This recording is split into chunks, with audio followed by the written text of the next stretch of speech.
you can even watch back. Giving players all the props or put them on blast. We don't give no hot takes, only talk facts. We're giving all our devotion, riding high on this wave of emotion. Going all out, yeah, cause this is our time. No, ain't no stopping us till we reach the finish line. All in, we came here to win. We're gonna give everything. S-I-C-K on the run. S-I-C-K, sick. On fire, we're ready to fight. We'll bring the house down tonight. S-I-C-K on the run. S-I-C-K, sick. Play it on the car ride, play it when you lounge. X and O, you know that we can hold it down. Shout out to my man Sammy, got it off the ground. And to all the listeners tuned in right now, got debates, analysis, and speculation. This is sports talk for the new generation. You know where to find us, got a reputation. Sick podcast, your #1 sports destination. Giving all our devotion, riding high on this wave of emotion. Going all out, yeah, cause this is our time. No, ain't no stopping us till we reach the finish line. All in, we came here to win. We're gonna give everything. S-I-C-K on the run. S-I-C-K, sick. On fire, we're ready to fight. We'll bring the house down tonight. S-I-C-K on the run. S-I-C-K, sick.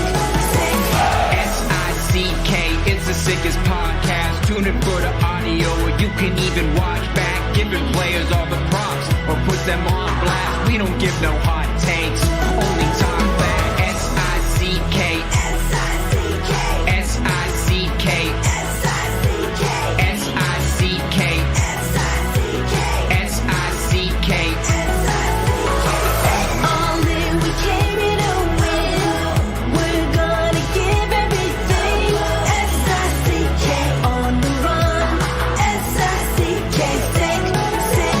S-I-C-K, it's the sickest podcast. Tune in for the audio, or you can even watch back. Giving players all the props or put them on blast. We don't give no hot takes, only talk facts. We're giving all our devotion, riding high on this wave of emotion. Going all out, yeah, cause this is our time. No, ain't no stopping us till we reach the finish line. All in, we came here to win. We're gonna give everything. S-I-C-K on the run. S-I-C-K, sick. On fire, we're ready to fight. We'll bring the house down tonight. S-I-C-K on the run. S-I-C-K, sick. Play it on the car ride, play it when you lounge. X and O, you know that we can hold it down. Shout out to my man Sammy, got it off the ground. And to all the listeners tuned in right now, got debates, analysis, and speculation. This is sports talk for the new generation. You know where to find us, got a reputation. Sick podcast, your #1 sports destination. Giving all our devotion, riding high on this wave of emotion. Going all out, yeah, cause this is our time. No, ain't no stopping us till we reach the finish line. All in, we came here to win. We're gonna give everything. S-I-C-K on the run. S-I-C-K, sick. On fire, we're ready to fight. We'll bring the house down tonight. S-I-C-K on the run. S-I-C-K, sick.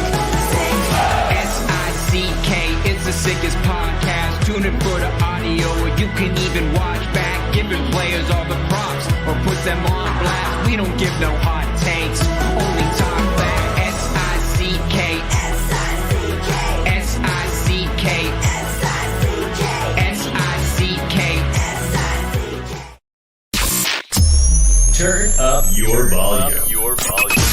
Because you're about to listen to The Sick Podcast. With Tony Marinaro. 55 seconds left in the penalty, a minute and 27 seconds left in regulation time. Boston 4, Montreal 3. Lafleur coming out rather gingerly on the right side. He gives it into Lemaire, back to Lafleur. The sickest Montreal Canadiens podcast. You're in the ball! Sports entertainment like no other. Rejoint, on lui fait perdre la rondelle, une passe devant. Et c'est le dégagement, et ce sera la victoire des Canadiens. Stanley pour les Canadiens, leur 23e de l'histoire. You found the dogs! John, you found the dogs! He found the dogs! And all together, they worked the young team to the top. And now, a 24th Stanley Cup banner will hang from the rafters of the famous Forum in Montreal. The Canadiens win the Stanley Cup. Brought to you by Energy Transportation Group. Driven to be different. La Vida TV. Embrace your true nature. And Playground, your premier gaming destination. It's gonna be sick. Marinaro, the Sick Podcast on this Monday, October 9th. It is 10:01 p.m. Eastern Standard Time, and I'm going to be with you till at least 11 o'clock right here on the Sick Podcast. You are watching live on YouTube. You're watching live on Facebook. You're watching live on Twitter. Today is a very, very big day for the Sick Podcast. It's a very, very big day for all of you Montreal Canadiens fans because, of course, and now we know who is starting the season with the Montreal Canadiens, and now we know who is playing with who. All right, okay. So let's get to it. The Sick Podcast, of course, brought to you in part by La Bitte TB, brewed in Quebec, a winner of a dozen international awards. La Bitte TB offers quality microbrewery beers made with premium ingredients for everyone's taste. La Bitte TB, embrace your true nature. La Bitte TB, embrace your true nature. Speaking of which, on Saturday, I was at the IGA DDO, Marché de l'Ouest, and I was there with the people from, of course, the Geloso Beverage Group, and we were promoting La Bitte at TB, and the cases were flying off the shelves, and people were coming in, and they were taking pictures, and I'm even quite embarrassed to say that I was giving autographs. It was kind of cool, but it was kind of funny at the same time. But it was just more so a chance to meet with everyone who listens to the podcast, who watches the podcast, to talk a little sports with them, to talk Montreal Canadiens hockey, of course. It was a blast, and I'm going to be doing it again in a couple of weeks, this time at a different location. The next one is going to be in Laval. The Sick Podcast also brought to you in part by Energy Transportation Group, a leading full-service logistics provider serving all of North America, driven to be different. And the Sick Podcast brought to you by Playground. WPT Global is coming to Playground for the must-play poker event of the year. Over $2.3 million in guaranteed prize pools, including a $1 million guaranteed main event. Playground's WPT Global October Million Poker Series from October 6th to 13th. Visit playground.ca for details. Without further ado, let's bring in our guy right now who's a regular collaborator, of course, on Monday nights and will be throughout the entire hockey season. Eric Engels, Sportsnet, sportsnet.ca. What's going on? What's up, Tony? It's been a busy day, man. It has been a busy day. All right, okay. So I think the Montreal Canadiens took some people by surprise, maybe some not by surprise. Eric, based on what we've been talking about, I don't think they took you by surprise. But still, until they do it, they still kind of take you by surprise. So yesterday, there were two players who were placed on waivers. And I think that surprised a lot of people. And let's bring it up when the Montreal Canadiens tweeted it out. Yoel Armia is one of them. And we have it here. The Canadiens placed forward Yoel Armia and defenseman Gustav Lidstrom on waivers. And that was yesterday afternoon at 1:59 p.m. And that had a real buzz going. And then earlier today, the Canadiens sent a couple of players down to the Laval Rocket. Let's see when they sent that out. That was at 10:30 this morning that the Canadiens have loaned Emil Heineman and Matthias Norlinder to the Laval Rocket. They're saying loaned nowadays instead of sending down. But anyway, long story short, they're with the Laval Rocket. So when all is said and done, we now have our lines, which the Montreal Canadiens made official. Let's bring them up as well. First, we'll start with the forwards, then with the D and goalies. Suzuki with Caulfield and Josh Anderson has the luxury of starting the year on the number one line. Doc in between Slavkovsky on his right and Newhook on his left. Monahan with Gallagher and Pearson Evans is in between Harvey Pinard on the left and either Ylonen or Pezzetta on the right. On the fence, Matheson, Savard, Gouli, Kovacevic, Xhekaj, Harris.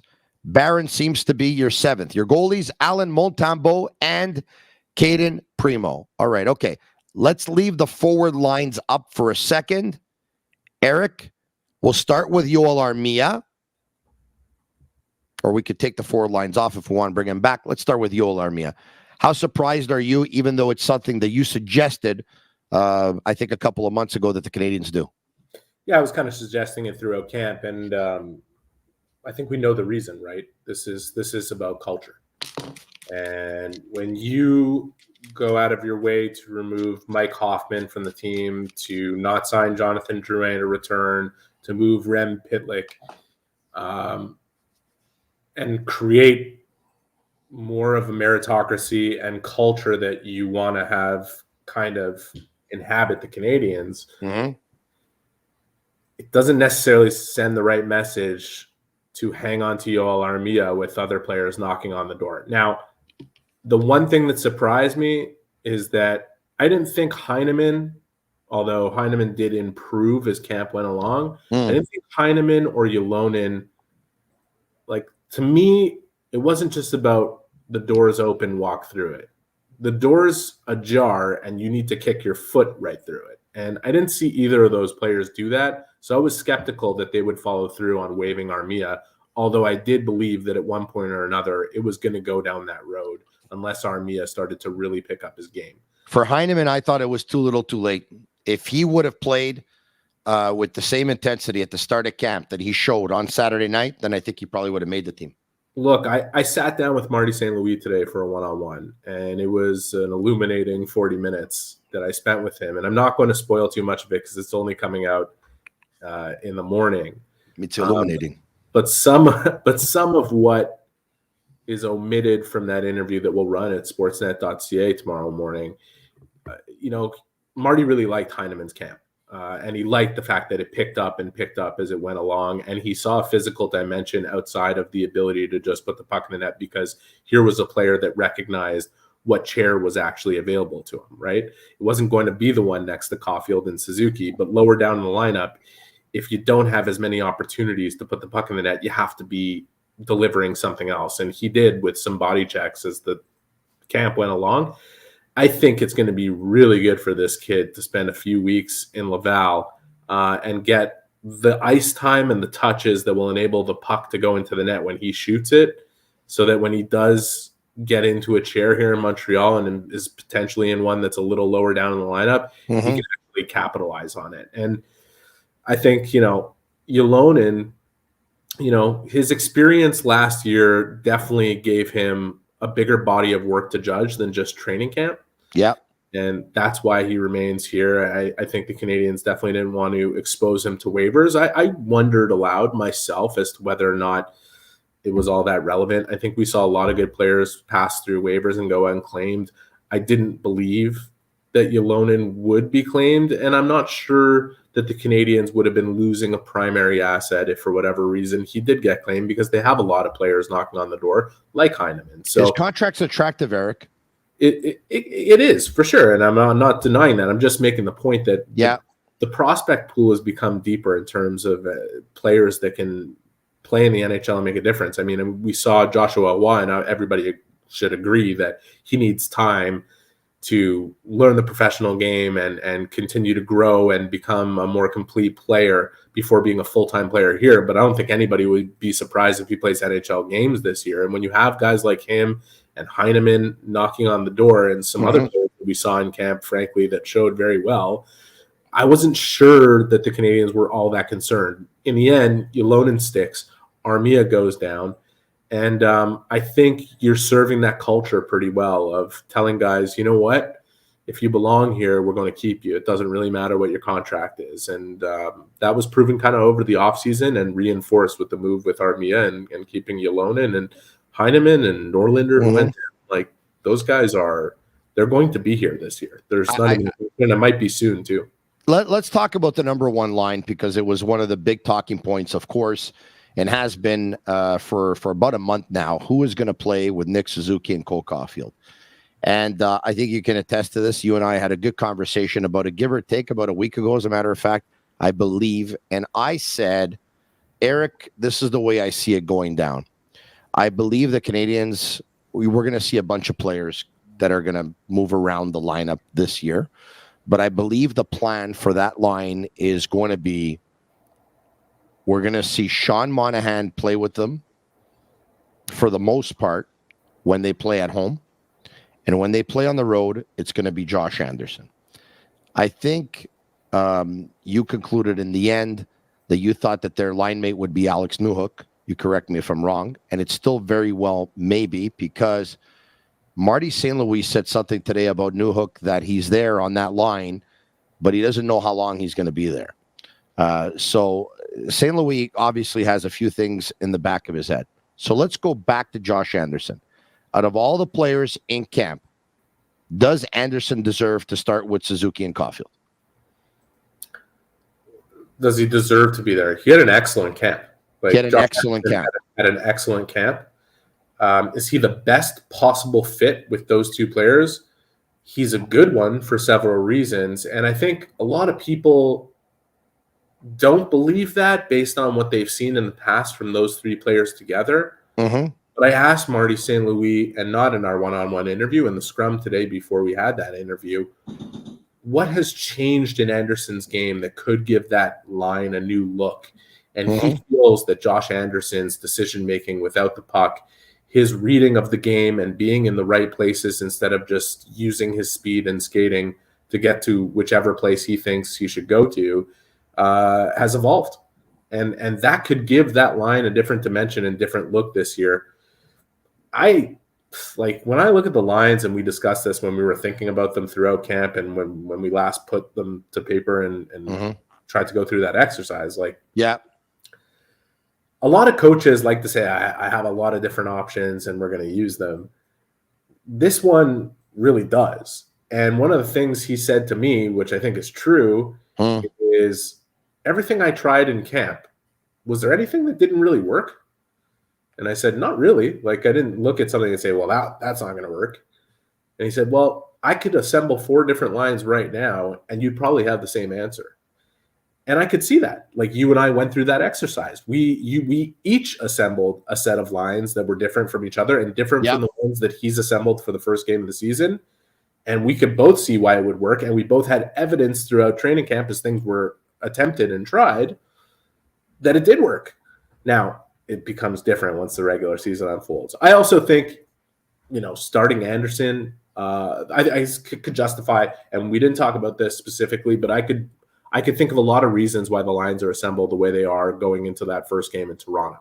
And Anderson has killed the Maple Leafs every time he's played against them in recent memory. That's one reason. Another is they're a very deep team and a very strong team up the middle. And I think Sean Monahan's value up the middle to the Canadiens helps.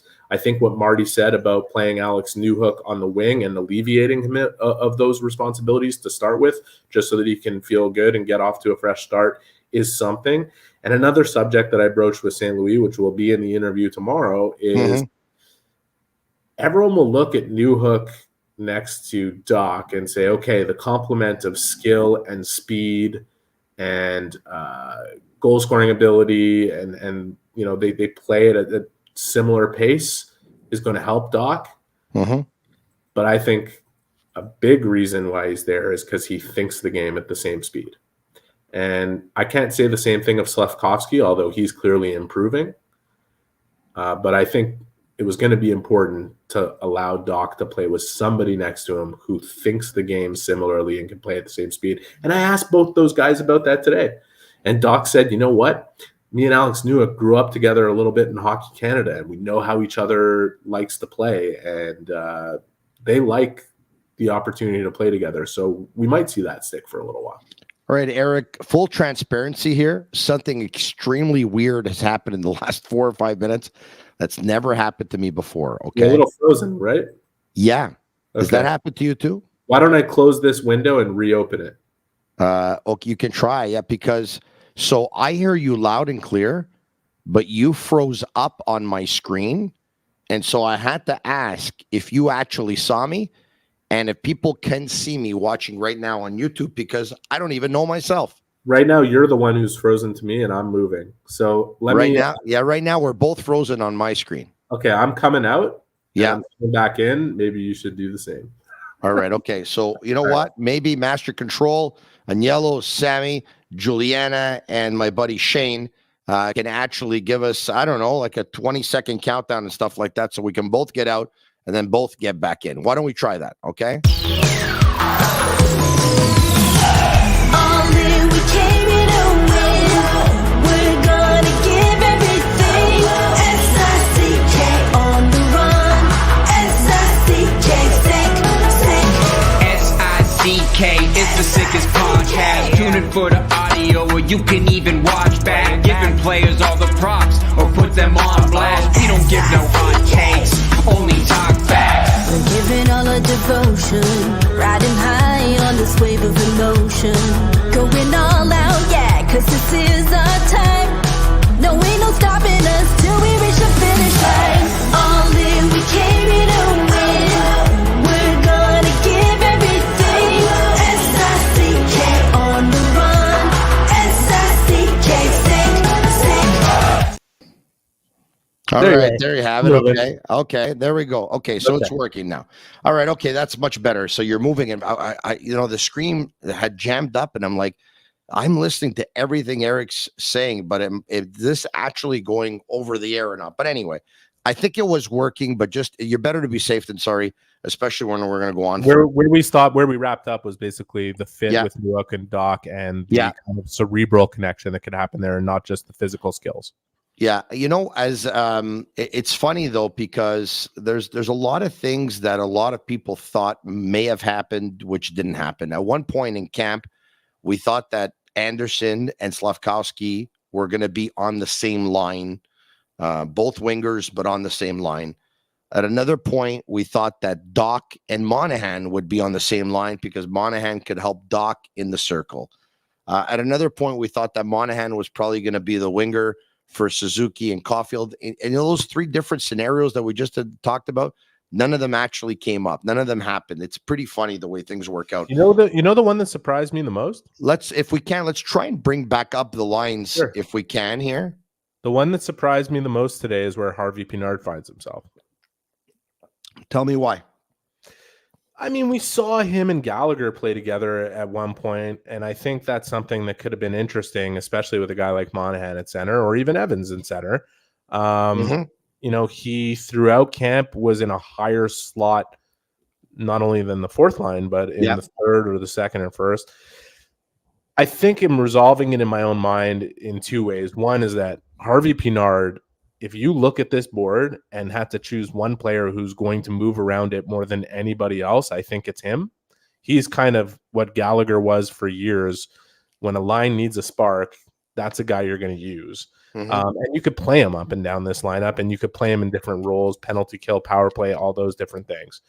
The other thing that I have in my mind is when I asked Marty St. Louis what role he envisions his fourth line playing this year, he said, you want them to bring energy, be able to turn the game on a given shift, but that's kind of the bare minimum of what you expect from them now. And there's going to be more balance, and he's a defensively responsible player. So is Ylonen, so is Evans. They're going to be able to take some pressure off. So is that line between Monahan, Pearson, and Gallagher that can get a lot of D-zone starts and take the pressure off Suzuki and Doc in those departments.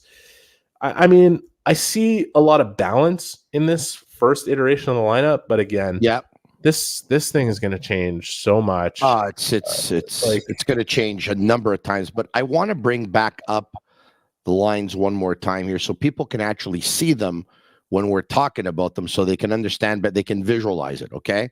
Yeah. I'm going to tell you what I think happened with the third line. You're probably going to disagree. It's going to make for a great podcast.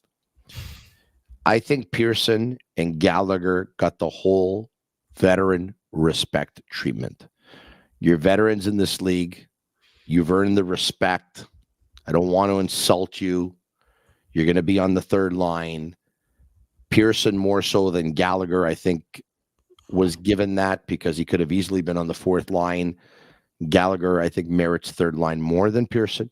But, Eric, I wouldn't be surprised that a couple of months into the season, Harvey Pinard jumps Pearson and Ylonen jumps Gallagher. It's less of a chance that Ylonen jumps Gallagher than I think RHP jumping Pearson is. But in my head, I see both of them happening.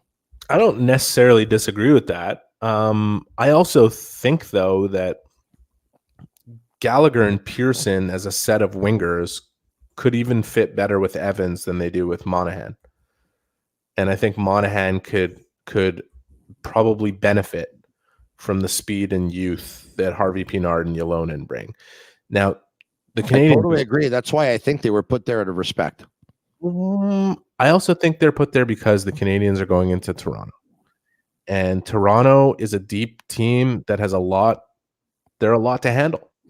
And to have those three veterans together and know that you can put them over the ice for all kinds of assignments, or feel comfortable with all three of them on the ice and the details in their game against pretty much anybody on Toronto is probably a factor. Point well taken, because let's not forget that Gallagher played a 200-foot game when he played on a line with Phil Deneau and Thomas Tatar. And basically, Monahan's going to be doing what Deneau did, and Gallagher, to a lesser degree, will be doing what Gallagher did. And Gallagher may not score on the same level, and I think we're all in agreement that it's really far-fetched that he'd be able to moving forward. But he's a very reliable player. You know exactly what you're going to get from him every single night. From a bare minimum standpoint, the effort, but he does have the details in his game and can play a grinding style of game that you want to see on a third line. And so I just think if things take off for them against Toronto and they have a great game, okay, you might see that stick together for a while. But this is, when Marty says, I have a lot of options available to me, you can mix this picture up 100 different ways and still end up with something that people would look at and say, this still makes sense. And I think that's kind of the difference with the Canadiens this year, not only because they're a year older and a lot more experienced and are much more familiar with his concepts. They're healthy. They're healthy right now. This actually looks like, I think there's some fans from other fan bases who want to rip on Montreal and would say, this isn't an NHL team. This looks a lot more like an NHL team than certainly the one we saw. It definitely does. And playing most of last season. We brought up Emil Heineman's name early on in this conversation because, of course, we brought up the tweet from the Montreal Canadiens where they sent them down to the Laval Rocket with Matthias Norlinder. But I'm going to tell you this. I take a look at the bottom four: Evans, Harvey Pinard, Ylonen, Pezzetta. And I take a look at the bottom five. I'm going to add Pearson to the list. I think Emil Heineman can belong in that conversation any day of the week and twice on Sundays. And once again, I'm going to reiterate what I said. If he would have started the camp the way he ended the camp, I think he would have been on this team. Now, I asked you about Josh Anderson, and you said, well, he had an excellent camp, but it all depends on whether or not we're talking fit. And I get that, and that's also a point well taken. But if having an excellent camp means that you deserve a candy, and the candy is going to be on the first line, Josh Anderson fully deserves to be on that line to start, because I thought Anderson's camp was amazing. I thought Anderson was really, really good in camp. It's the best hockey I've seen him play since he scored 27 goals with the Columbus Blue Jackets, and I realized that we shouldn't get carried away with preseason. But you know what? Some veterans take preseason off, and the fact that Josh Anderson was this good in preseason, and his wrist shot was so much better too. He deserves it, man, to start anyway. Yeah, and I like his chances of starting well. Like I said, he's crushed it every time he's played against the Maple Leafs for a long time. One last thing to say about this whole group, which no one's really talking about right now, because I'm sure Jesse Ylonen feels really good about being up here. And if the Canadiens remain healthy, this thing's going to change again when Christian Dvorak comes back. And let me tell you something. Christian Dvorak, who isn't supposed to play before November, has been practicing in a non-contact jersey since the beginning of camp. Which would suit him well, because I never saw him hit anybody ever since he's been here. Okay. But honestly, He looks great. If they announced that shockingly, surprisingly, he's actually ready to go and is going to play, like he would fit in just fine. Yes, but it doesn't mean that the lineup would have to change drastically, Eric, because I'm going to give you an example. Well, He could go in and Evans could come out. Yeah, but no, there's a numbers game, and it could lead to Ylonen actually finding himself on waivers at some point, and it could lead to Monahan suddenly moving out of the middle. It can, and playing on the wing on an even lower line, or somebody else moving down and moving up. But it can also lead to him replacing Evans. It could, but you still would have 14 forwards instead of 13. Personally, me, knowing Jake Evans' medical history and the injuries that he's had, I would not risk losing Ylonen to keep Evans here. Well, you're not going to waive Evans. Well, there's teams out there that could use a player of his profile. That's fine. Owen Beck will take a spot next year anyway. Like Edmonton. Honestly, we'll see. We'll see where it all goes. Okay. And we'll see how Christian Dvorak fits from a cap perspective, because that picture is a little bit, we shouldn't even go into that on a podcast because it's boring as shit. But honestly, there are some implications there. I hear you. Let's bring up the defense. Why don't we do that? I think everyone's surprised about one change that happened there. Jordan Harris at right D? No, Norlinder going down. Oh, okay, got it. You thought he was going to start the season with the Canadiens? I think most people thought he was going to start the season with the Canadiens, and I think most people assumed he had vaulted over Barron in the depth chart. And one of the things I tweeted today is, look, if you believe that, and you believe he belongs here more than Barron does, there's no point having him sit and watch the games instead of playing in them, so that when he does eventually get his call, he's ready to play. Number 7's a really ugly spot to be in, like you said, because you're better off being in the top 4 in the American Hockey League than being a 7 in the National Hockey League. Yes, you have the benefit of practicing versus NHL players, which is great. But you know what? Practicing is studying, and playing the games is taking the exam. And you can't study all the time. Every now and then you got to take the exam. Could we talk about Barron for a second? Let's talk about Barron for a second. So this did not make my interview with St. Louis, which will come out tomorrow, so I have no issue sharing it. He really fought back against the notion that Barron didn't have a good camp. And I didn't bring it up like, oh, Barron had a pretty bad camp, I can't believe he's still here. I brought it up to say, there seems to be a certain confidence lacking with the puck. But maybe that'll be alleviated with the relief of making the team. But one of the things that Marty said is, everybody is so quick to focus on the negative, and specifically what they see when a negative happens with a player with the puck. I'm watching so much more than that, and so much further away from that most people don't see. And he said, honestly, JB had a good camp. There's a lot of things that I liked about what JB was doing in terms of our concepts, our connection, the way we like to play, the movement on the ice and where you need to be, that you guys will focus on what you see when he gets a touch of the puck versus all the things he was doing to put himself in those positions and the things he was doing in other ends. Now, look, do I fully agree? There's things that I liked about Barron's camp. There's things that clearly signified to me that I don't think his confidence was quite where Norlinder was. Let's put it that way. Yeah, but Eric, everything you said is noted, and everything Marty St. Louis said is noted. Yeah. But I have a question for you. Did Marty St. Louis just come out and tell you that anybody on his team had a bad camp? He didn't. He honestly really didn't think anybody did. And well, you know what, if he Tony? did, I don't think he'd tell you that. But you know what? We had such an earnest conversation that, I think he truly believes that. The other thing is, and we'll see what it ends up being on Wednesday, but when he was asked today if it's Barron or Harris playing with Jack-Eye, he said he didn't know yet. I don't know if that was just posturing. He also said he doesn't know who's starting the first game as a goaltender. I don't think he's going to reveal much of anything beyond what he has to reveal to practice. I believe him, by the way. Get it ready. I believe him, by the way. Well, if you believe him about that, then you could believe him saying that he doesn't believe anybody. No, I believe the goalie thing. I think Jordan Harris is going to start on the third pairing defense with Jack-Eye. So do I. I believe him on the goalie thing.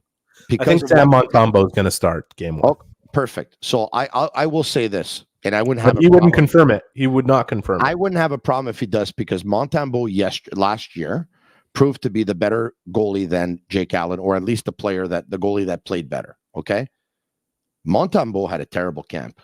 No, that's totally hyperbolic, and I wouldn't agree with that. It's Eric, you let in 3 goals from Plattsburgh.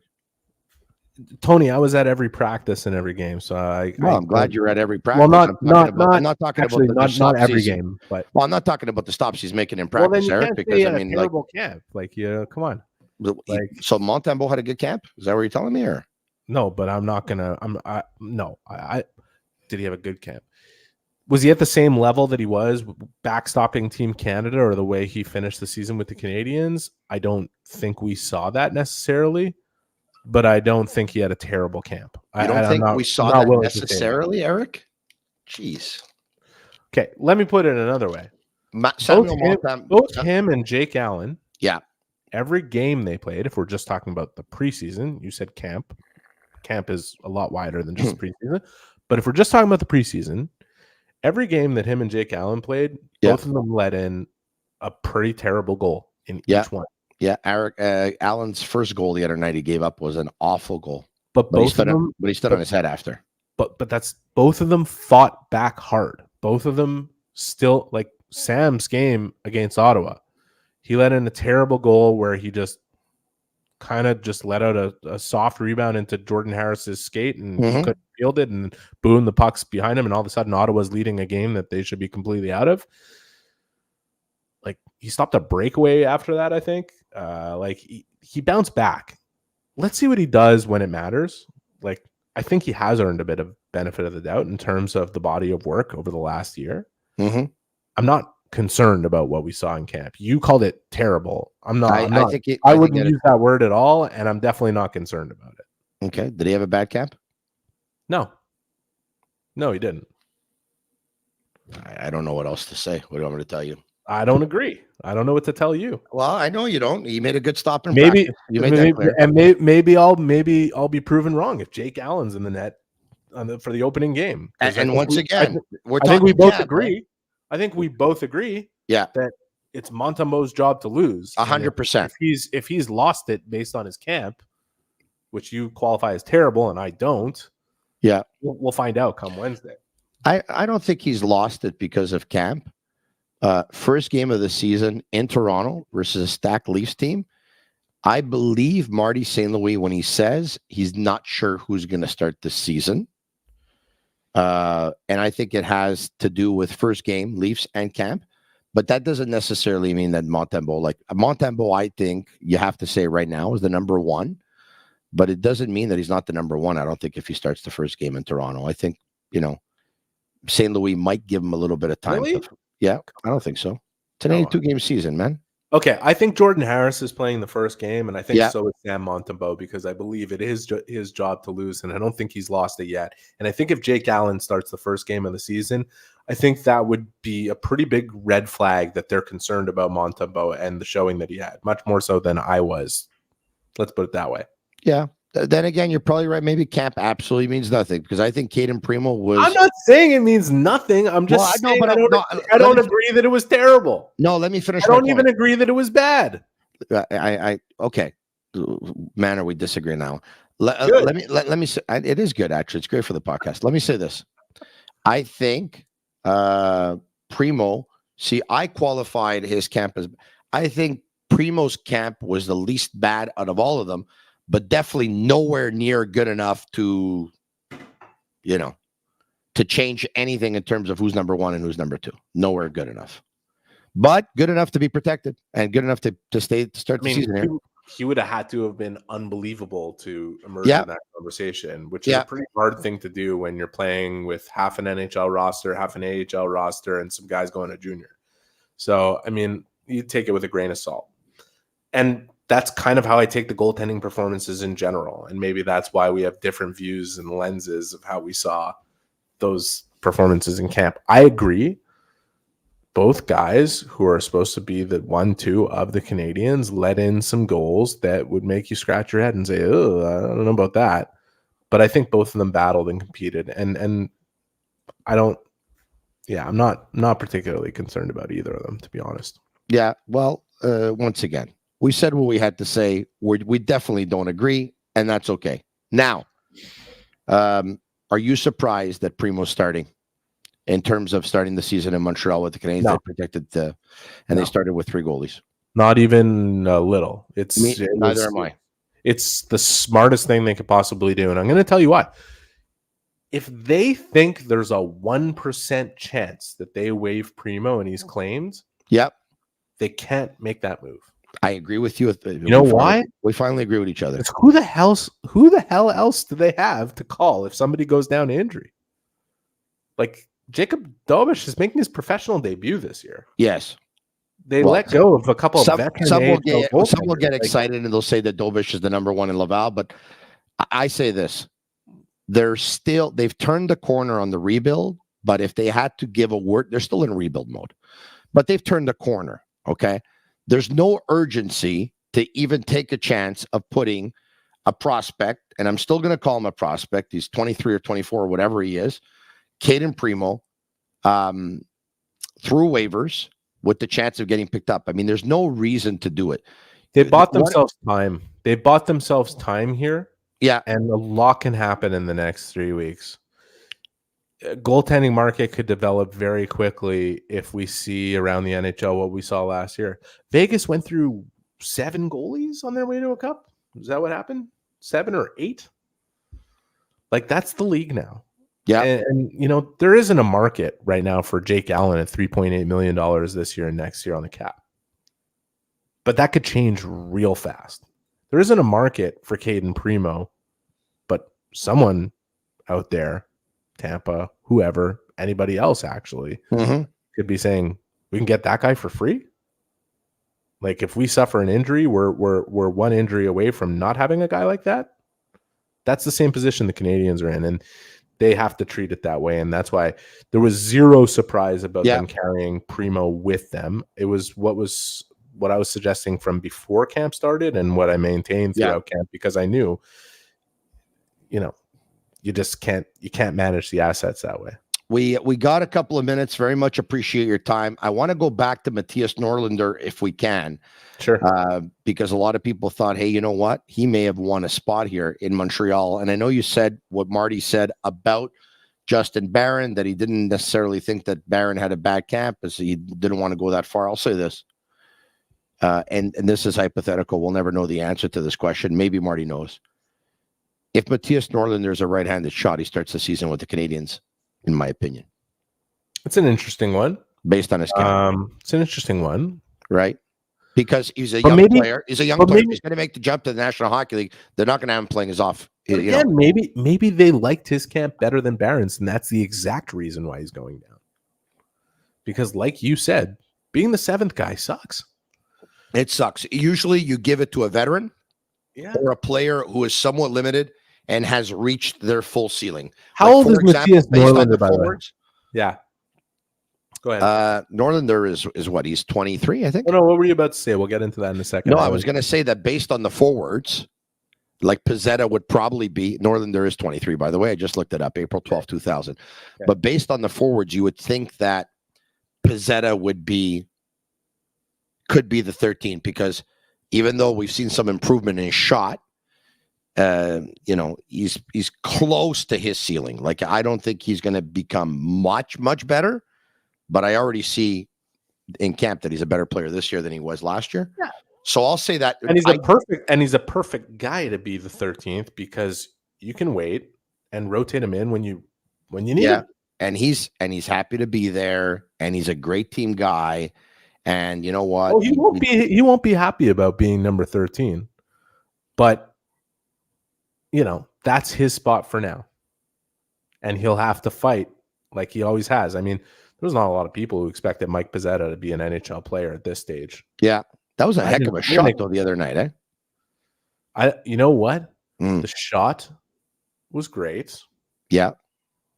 the read he made to put himself in a spot where he would have that open of a look, suggests he's a improved player. He's becoming a better player under Marty St. Louis. That's what I liked about that. Anyways, I was going to make a point about Norlinder. Do so, and then I'll make one point about St. Louis, and then we could say goodnight. Norlinder is 23. Yep.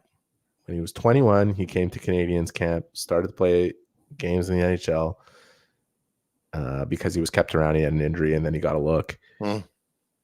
And Canadiens fans were looking at that guy and saying, holy shit, what happened to this guy? He was lighting it up in Sweden, and like he does not look anywhere remotely close to playing here. And then he shows up at camp last year, doesn't have the confidence to do what he did this year, doesn't have quite the work ethic or the ability to bring his skill out. And people are saying, well, he's fallen so far off the map here that it's probably never going to happen for him.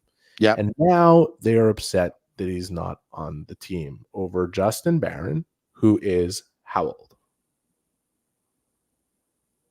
21? 21, I think. Yeah, like just barely 21? Yeah. I think he's 21. Everybody breathe. It takes time, especially at defense, especially at goaltender. Don't write players off. 21, he'll be 22 in a month. Don't write players off so fast, because the next thing you know, you'll be begging for them to be on the team. In ending, Marty St. Louis, because you just said something about Pizzetta. When I said, did you see a shot? And you said, did you see the read for him to put himself in the position that he put himself to get that shot away? Marty St. Louis said something on Anti-Sham tonight. RDS is Anti-Sham. You see, he must have been inspired by whatever we talked about earlier today. But you see, when I'm going to talk about someone doing an interview or stuff like that, I'm going to talk about the network, and I'm going to talk about the show. And I'm going to give credit where credit is due. I heard you love Sportsnet, by the way. I heard you're a big fan. Love Sportsnet. I love Sportsnet very much. I love Sportsnet.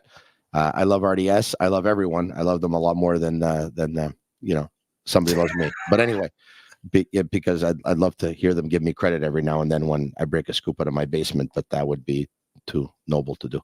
All right, okay. In ending, Marty St. Louis said something on RDS's Anti-Sham tonight, when he said, I can't teach Cole Caulfield how to shoot a puck, but I could teach Cole Caulfield how to read certain situations and go to areas where goals are scored, because I think he'll have a better chance from there. And those are some of the things I'm working on with the players. And it's so simple, but it makes so much sense. And great players, Eric, they have a way to make things so simple for people to understand, and they make the game simple.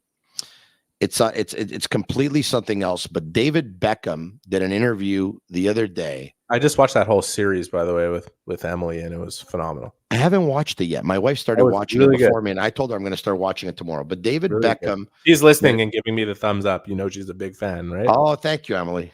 I love you.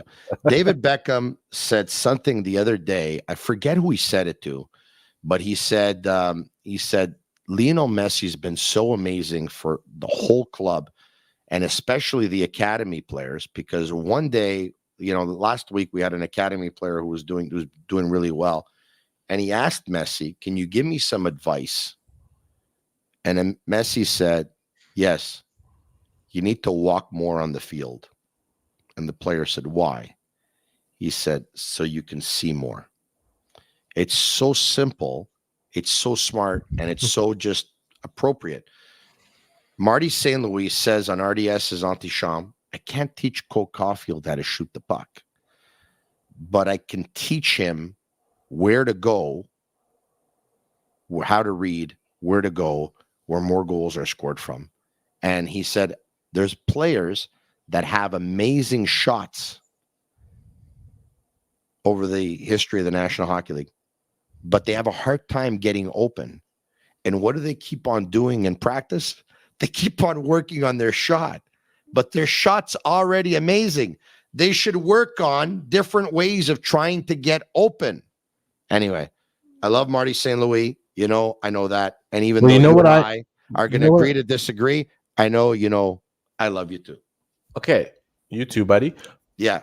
Just my last point on the one you just made, because it's Yes. obviously going to be featured in what I sat down and spoke with Marty about too. Yeah. The thing that I respect about Marty is that mentality that he has about Caulfield. He's applying that just the same to Michael Pezzetta. They have different skill sets and different abilities, but he is teaching everybody on this team how to take advantage of space and put yourselves in positions where you can do more than what is expected of you. Mm-hmm. That's good coaching. And because Eric put it out there on social media already, and I saw it, and I'm not giving anything away, Eric also asks Marty St. Louis about his assistant coaches who are in the final year of their contract and what's going to happen with them. All that and more coming out in Eric's article on Sportsnet and sportsnet.ca tomorrow on his one-on-one sit-down with Montreal Canadiens head coach Martin St. Louis. Have a good night, Mr. Engels. Once again, hello to Emily. Ciao. I will Ciao, tell ciao. her. I'll tell All her. right, there you go. Okay, there you have it. I think it's one of the first times that we've disagreed the way we disagreed. I mean, he felt pretty strongly about his position. I felt pretty strongly about mine.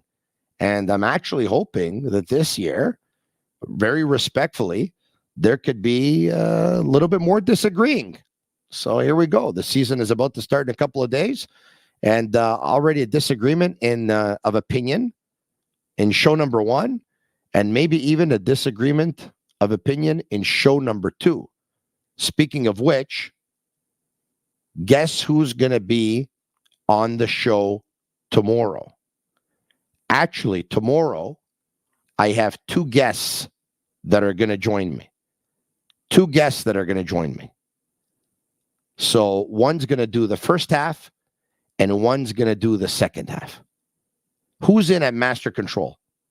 Is Sammy there? Sammy, are you alone? Are you with somebody? Come up on the screen, Sammy. What's happening? What's Tony? going on? How are you, Sammy and Yellow? What's going on? Did you have your Thanksgiving supper at your house? Yep, still full. Your guest, the house is still full? No, they just left. Okay, listen. So tomorrow night, we're going to have 2 guests that are going to join us. Okay? Yep. One in the first 30 minutes and one in the second 30 minutes. Can we do something? Can we get the first one to decide on which combo it'll be and we'll give them a prize? Can we do that? But do you want to give them the names or they have to guess the names? No, they have to. Well, if I'm going to give them the names, what competition are we doing? MOC2. I know, but you have to give them hold on. What I mean, you're going to have to give them a clue. No, they are. Well, I'm going to have to give them a clue. Oh, yeah. Okay, so I would say that one appeared on the Sick podcast last year, and one did not. But the one that did not is used to talking about the Montreal Canadiens. Is that cool? Yeah. All right. Now, what I'm going to do we have a prize here or what? We can give them some gear. We can give them some gear? Yeah, some gear. Hoodie, hats, whatever they want. Okay, so why don't we do this? Do you want to do it on, or do you have an eye on Twitter, Facebook, and YouTube, or you want to just do it on YouTube? What do you want to do here?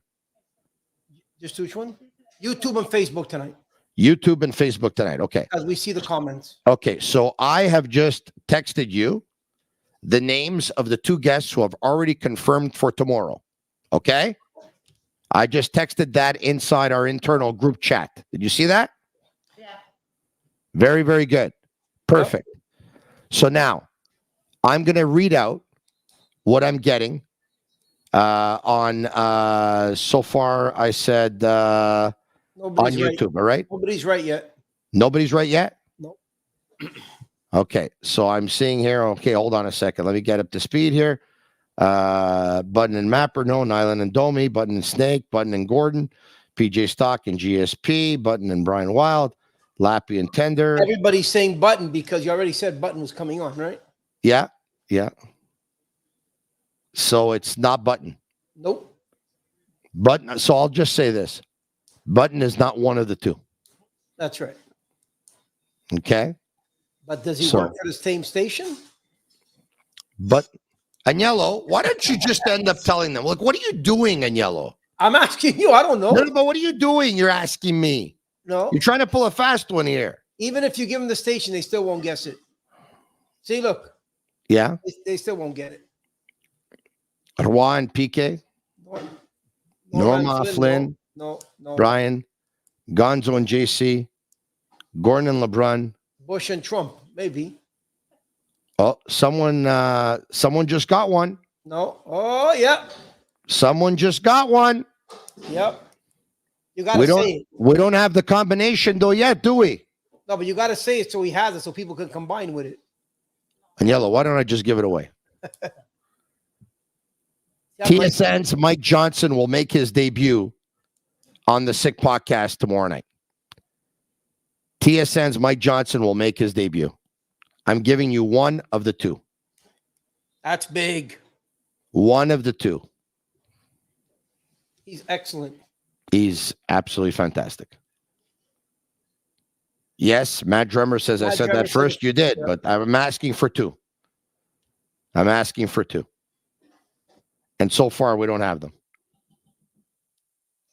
No, close. No, close. Okay, give him a hint. I just saw the second name come out, but it's the wrong combination that somebody has. No, that's not the right name. All right, the hint is the other guest is also a former National Hockey League player. So it's two former NHLers. And somebody said it in the chat, I think, right? Two former NHL players. Go down, Sammy. I think somebody put it in the chat. There we go. Mark Smith Duquette. Mark Smith Duquette is the first one. Yeah, that's it. Mike Johnson and Philippe Boucher. Yeah. Write down that name. No, tell them, send us an email at info@thesickpodcast.com. Yeah, how do you know it's him? He's going to have to put a picture of his driver's license. We ask him for a driver's license. Mark Smith Duquette. Send an email at info@thesickpodcast.com. info@thesickpodcast.com. Put a picture of your email address and then put your license. Listen, he just got back to us. He's 16 years old. He doesn't have a driver's license. Put a picture of your Medicare card to prove it's you, and then put your shirt size and your address and stuff like that, and we're going to send you some gear. Okay? 16 years old. Why is he still up? And yellow, it's 10:53 p.m. It's not 3 o'clock in the morning. What's wrong with you? All right. Okay. So that's not the right answer. Mark Smith Duquette. He's up because he's watching the Sick Podcast. That's right. That's why he's up. Mark Smith Duquette. Send us an email, info@thesickpodcast.com.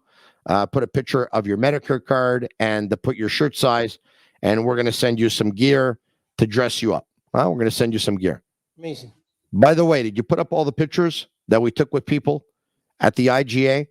They're going to be up. No, we send them to the sponsor first. They'll be up tomorrow.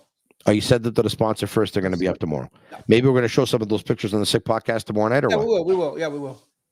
That was a great event. All right. Okay.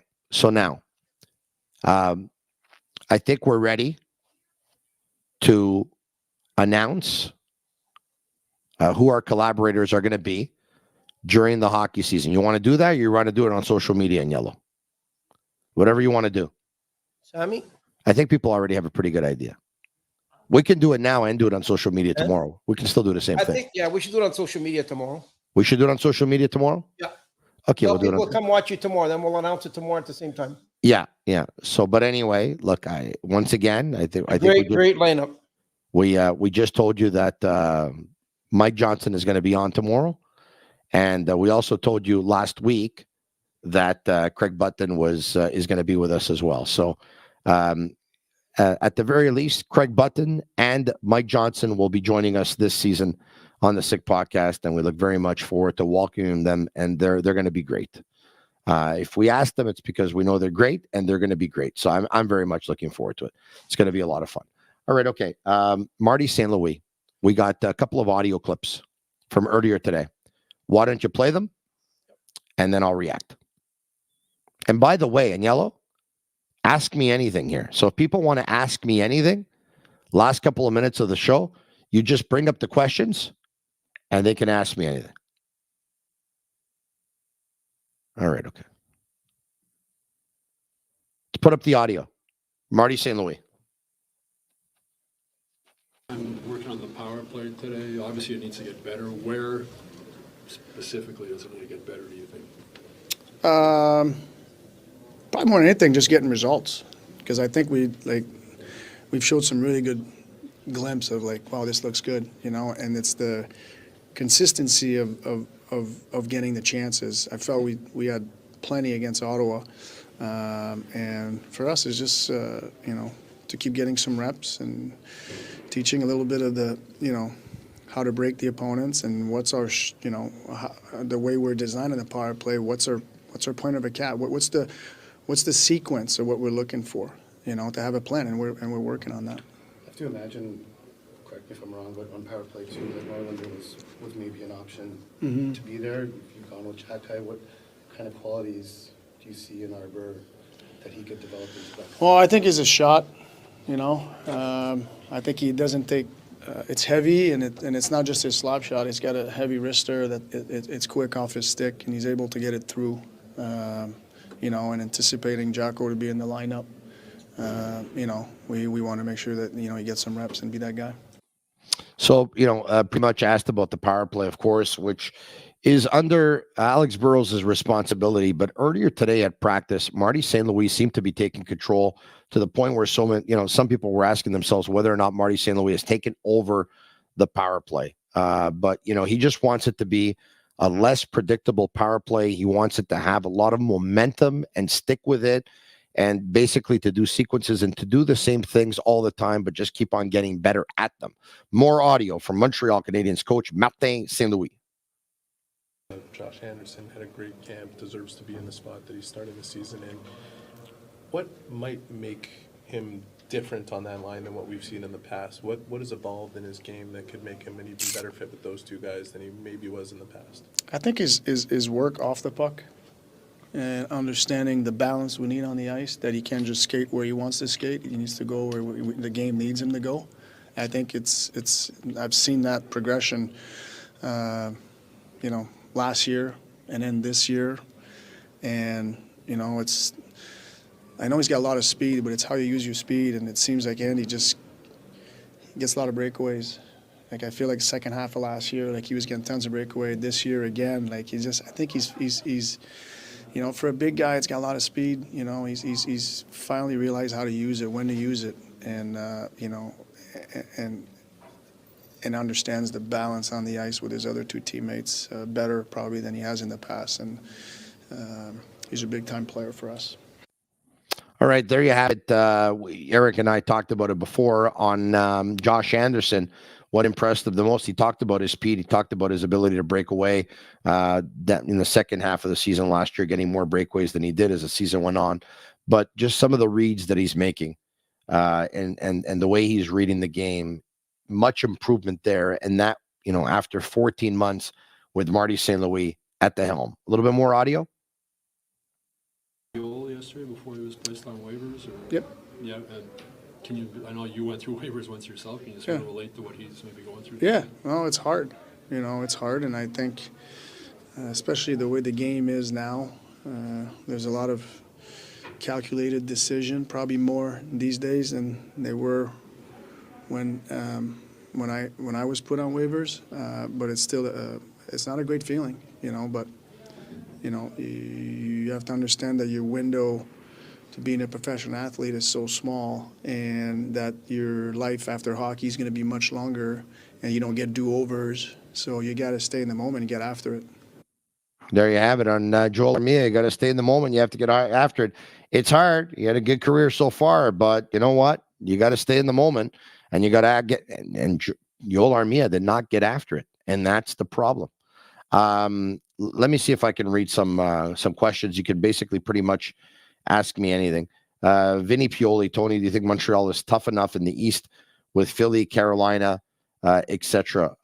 What are we talking about in terms of tough? What are we talking about in terms of tough? Tough as a matchup, tough in terms of tough. Either or, Montreal, they're not tough, but they're not soft either. There was a question about the beer. Did I just see a question about the beer? Let me see. I think it was which one is my favorite Bitta TB beer. Dreams of Silver Seasons. Which Bitta TB do you prefer? Well, I take a look at this one here, and I like the one that I prefer the most is the blonde lager, 5% alcohol. I'm pointing at it right here. The blonde lager out of all of them is the one that I prefer the most. They're all good, but that one there is my favorite. Other questions? You think Ylonen would get claimed if he was put on waivers for Mark Mastro? Yes, I do. He's got an attractive contract. Others coming up. How many wins and losses in the first 20 games? And Yellow, don't bring that up. I'd have to take a look at the schedule in order to answer that. I don't have that schedule up here just yet. So you know what? Next time I get, well, if you want here, I'll get the schedule up. All right, okay. Why don't I do that? I get the schedule up. He wants me to guess without even looking at the schedule. I don't understand this guy. Really, I don't. I'm on the verge of firing him. I would if he wasn't the owner of the company. At Toronto versus Chicago. Okay. Split, Minnesota, Washington. Split, Buffalo, New Jersey, Columbus, Winnipeg. Okay. Split. And then Tampa Bay. So I think in the first 2, 4, 6, 8, 9 games of the seasons, first 9 games of the season, the month of October, the Montreal Canadiens will go 4-5. 4 wins and 5 losses. That's my prediction. Others coming in, one more maybe, and then we call it a night. Tony, do you see Slav playing the whole season with the big club? This coming in from Mario Giovannitti. I definitely do. I don't see the Montreal Canadiens sending Juraj Slafkovsky down to the American Hockey League playing with Laval. If that was their plan for him, they would have done it already last year. I don't see it. I really don't. And Yellow, if you want, you can put another one up, or else, I'm making my way to my spa.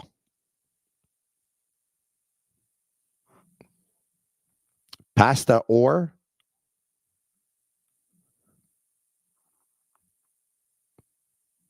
What is it? What are we talking here? What are we talking here? We're talking we're talking noodles or what? What are we talking here? We went from talking sports to talking noodles or what? Pasta over noodles. Come on. What else here? What else? Next. Where does Mayu sit on the call-up list this year when there are injuries? If it's a right-handed defenseman, he's going to be the first one to get called up. That goes down. If it's a left-handed defenseman, the first defenseman to get called up is going to be Norlinder. One more. Still can't understand why Barron was chosen over Norlinder. Why? Because at right D, they have Savard, they have Kovacevic, and then they have Barron. That's it. If Norlinder was a right D instead of a left D, it would have been Norlinder, who can definitely play the power play better than Barron can play. On that note, we'll talk to you again tomorrow night. Same time, same place. The season starts Wednesday in Toronto. I'll give you more predictions if you want tomorrow. I'll give you some more even on Wednesday. It's not because it's going to be the first game of the season. We can't give you predictions. It's going to be a very, very long season. It's going to be a very fun season. We're going to let you know on what who our collaborators are and what the shows are going to look like. We're going to have some exciting new features.